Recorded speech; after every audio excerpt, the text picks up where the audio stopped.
Growth. It's what we all want. It means doing what it takes, getting up every morning and making it happen. And we couldn't agree more. Because your success is our success. At Morris Bank, we're banking on you.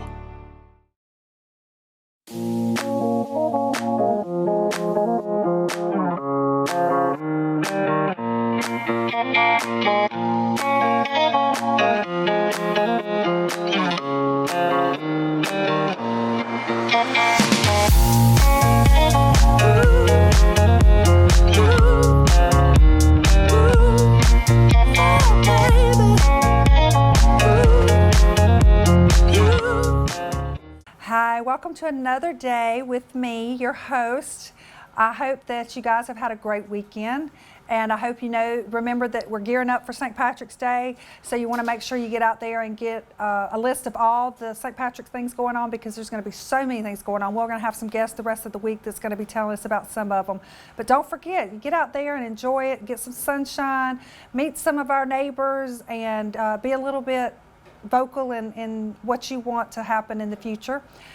Our guests today are Dionn and Gary Lanton, and they are the owners of Holy Smoke BBQ, and they have so much going on that we're going to discuss it with them and let us know all the wonderful things that they're doing.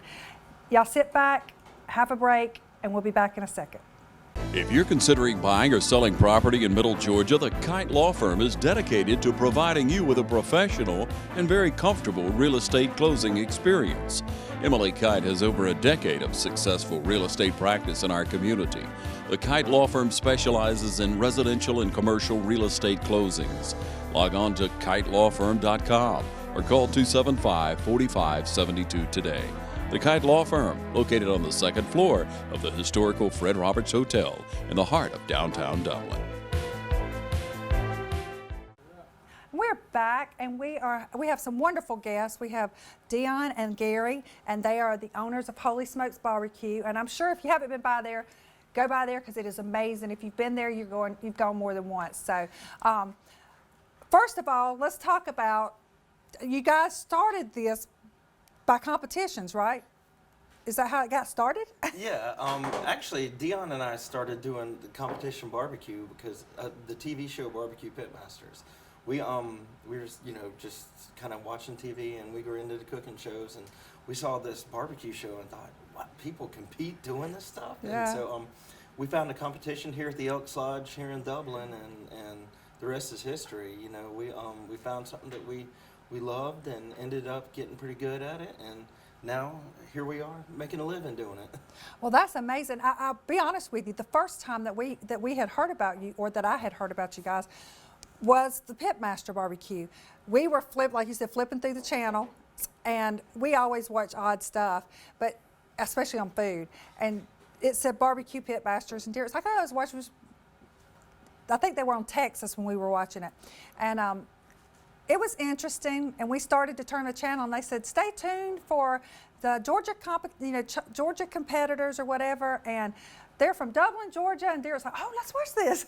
So it was amazing, and that was the first time we had really heard about it. Derek said, oh, I bet that's some good barbecue. And I thought, I love the fact that somebody from Dublin was competing in something this big that you can see, nationally. So that was very, I bet that was exciting to go up there and get that far. It was, just for us, it was, where we started, we saw this and was like, hey, this is why we started doing what we were doing to begin with. And to come around and to be on and to compete for the title and to actually win was, it was surreal. It was really fun, and it was a lot more difficult than we thought it was going to be, but it was fun. Was it a little nerve-wracking, or were you pretty confident in that part? We were confident in the cooking part. Right. We were nervous about having to talk with the camera here at all times. I was like, if I have to tell you something and I need to whisper, do I write it down? Because there's no whispering. There's nothing they can't use. Right. But we got over that quickly, and after a while, you didn't even see the cameras there. Yeah, I think that would be the hard part is the camera being there at all times, because I'm not sure, but my husband and I, in stressful situations, might not be very nice to each other at some things. I think that's what got us on there too, because we tend to fuss, but we were so stressed then that even like when he dropped the pork, but he caught it, you know, I didn't even get mad at him because I knew how bad he felt. Right. So we didn't probably put on the show they wanted because we didn't fight. Yeah. But it didn't matter. You still won. Right. That's right. So the other thing that I found very interesting is the fact that you guys are a part of Operation what would you say it was now? Operation BBQ Relief. BBQ Relief. And I'm going to let you explain what it is, but I think that is wonderful that you guys do that. Sure, and basically it's been good for us too, because with doing what we did with that, and I'll tell you a little bit about it in a second, it helped us to learn how to cook for large groups. Like we do fundraisers now for people, and basically we use the same principles we learned with Operation BBQ Relief to bring back and, you know, help with our fundraisers and bigger events that we do. But basically when Operation BBQ Relief started, whenever the big EF5 tornado went through Joplin, Missouri, it basically destroyed the entire town. And we were on Facebook, of course, and we saw where a few barbecue teams were getting together in a parking lot to go feed the first responders, because at that point there was no power, the National Guard was there, and there was just a huge need. All the restaurants were destroyed, and so we packed up our car, and you know, our church, Christ Chapel, they put us, you know, gave us some gas money and filled our coolers full of meat, and you know, they sent us on our way. And we went up there and met with a lot of, you know, groups from out of town, from Texas, and just from all over the country, where the barbecue community came together to feed these people. And at that time we didn't know, but it was where this Operation BBQ Relief was born. And now basically what the gist of it is when a natural disaster hits, anything like a tornado hitting Adairsville up here locally in Georgia, what we do is we get on the ground and we come in and feed first responders, victims, and things until the, you know, the bigger federal aids and whatnots come in, which that can take weeks sometimes. And so it's just a matter, there was a little niche that we could fit because of the competition guys. We're set up to where we roll into town with our campers and our trailers ready to cook and clean, and we do it and we roll out. And so we were kind of uniquely capable to be able to do something that other people couldn't do. And so it's really been good, and there's been over 500,000 meals put out right now. And you know, the great thing about it is 100% volunteer based. No one takes a salary, and everything is, you know, if you donate $1, that's a meal that goes out to somebody after a disaster has happened. So it's really an honor to be a part of a group that's doing so much good, and you know, you never know when we'll need it close by here. Exactly. Well, I know that working with the volunteer, that you see, and especially with disasters and things, that you see a lot of sadness and everything, but I'm sure that the people, when you get there, first responders and the victims and all, they're probably very appreciative, and it probably warms your heart. It's very humbling. I think when we go into, you know, the devastation like that, we end up leaving with more than what I think we did for them. But it's hard to explain. Like, you imagine it, you see it on TV, but to live it, it's unbelievable what tornadoes do to towns. I mean, what people's homes and their children. I mean, like, in Clay, Alabama, we went, and there was only one child that life was taken, and that family came out, bought a bunch of food, and donated to the church to help all the other people.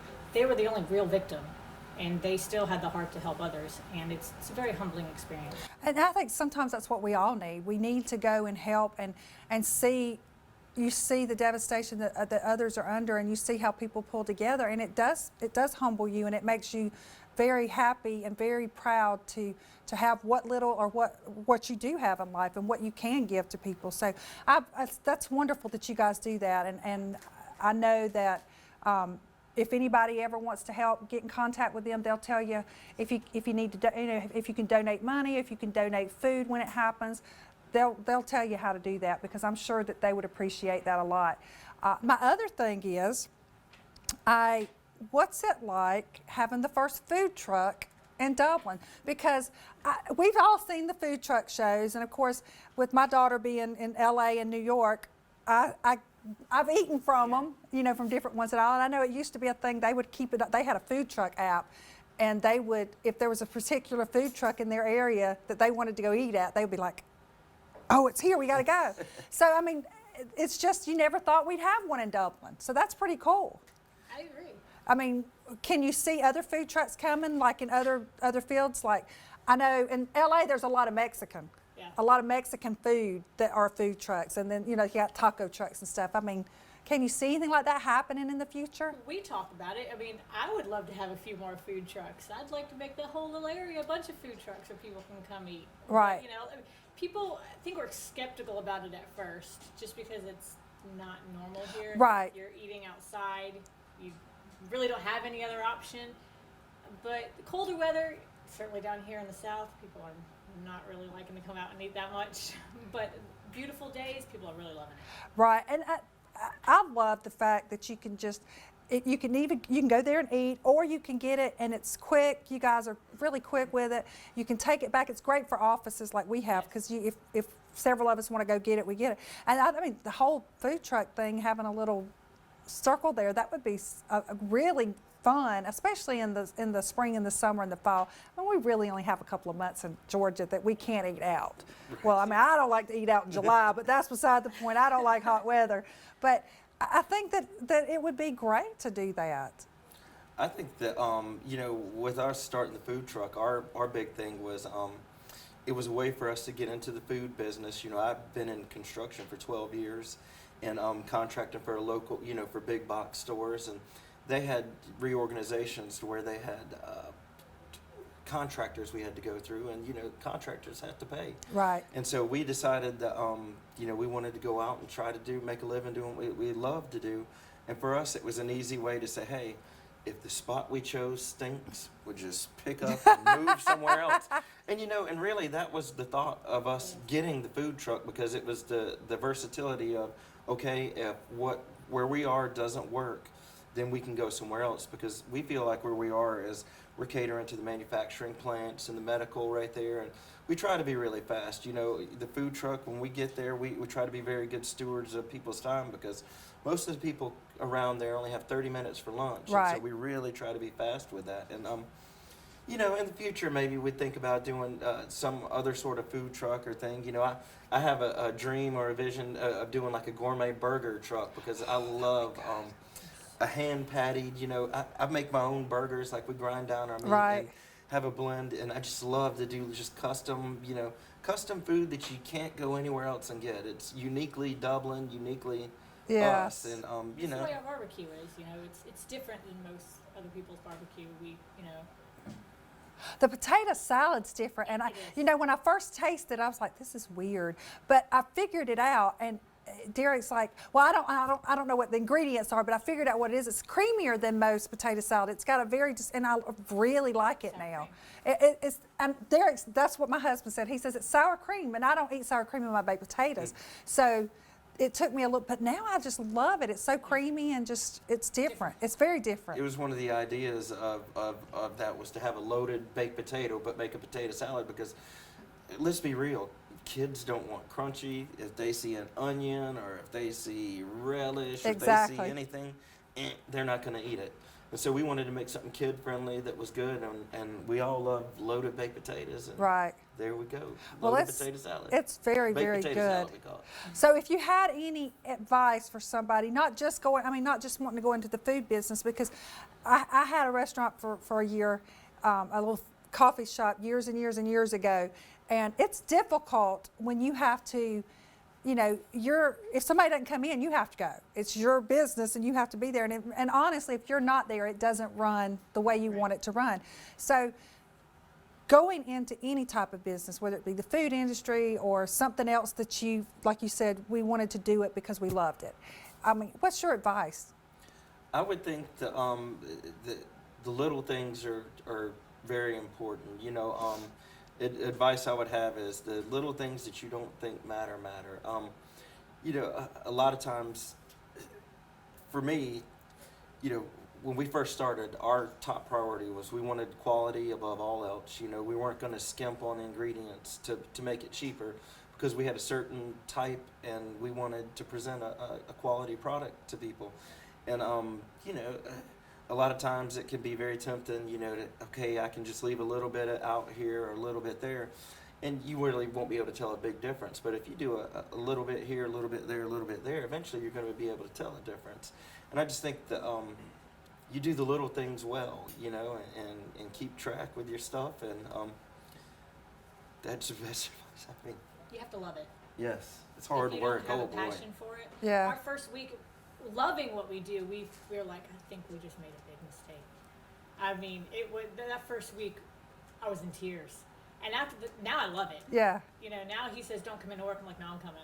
Yeah. Get out of the house, I'm coming. Exactly. I enjoy it now, but that first week, it was. You definitely have to have a love for what you do.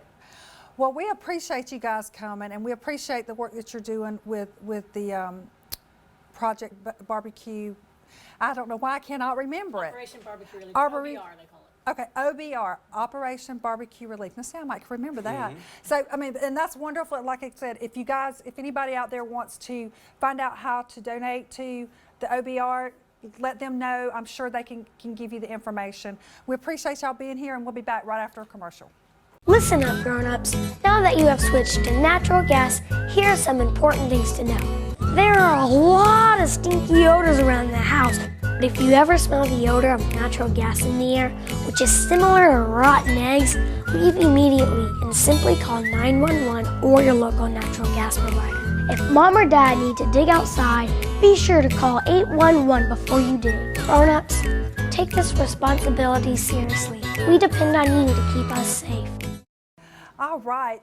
That was wonderful, wonderful discussion we had with Dionn and with Gary. And like I said, if you guys want to donate, please give them a call. Don't forget, all the great St. Patrick's Day's coming up. We have a lot of things going on. I want to throw a big congratulations to all the girls for the Miss St. Patrick's this past weekend. They were all beautiful. They all did a great job. Congratulations to the winners, and congratulations to all those that were involved in it, and thanks for all the help and support that everybody gave. My songwriter, don't forget we have artists and songwriters every week, and my songwriter artist this week is a gentleman by the name of Elliott Park, and he is from Texas. He is a wonderful songwriter. He's got an amazing voice. Check him out. You can go to elliottpark.com. He has a lot of stuff there. You can go to YouTube. You can go to iTunes and check him out. Some songs that I think you should look at. There's one called The Soldier and the Oak, and it's talking about a Civil War soldier. It's amazing. You'll love it. Say the Word. And he actually has one, I Loved You First, and you might have I Loved Her First. You might have even heard that one. That's been done on the Grand Ole Opry and some other places. And so check him out. You'll love it. I'm going to leave you tonight with this from Henry David Thoreau. It's not what you look at that matters. It's what you see. So, I mean, you can look at something that other people may not think of as beauty and see the beauty within. And look out, check out all the wonderful things around you, because God created all of it, and there is beauty everywhere you look. Y'all have a nice night, and I will see y'all again next time.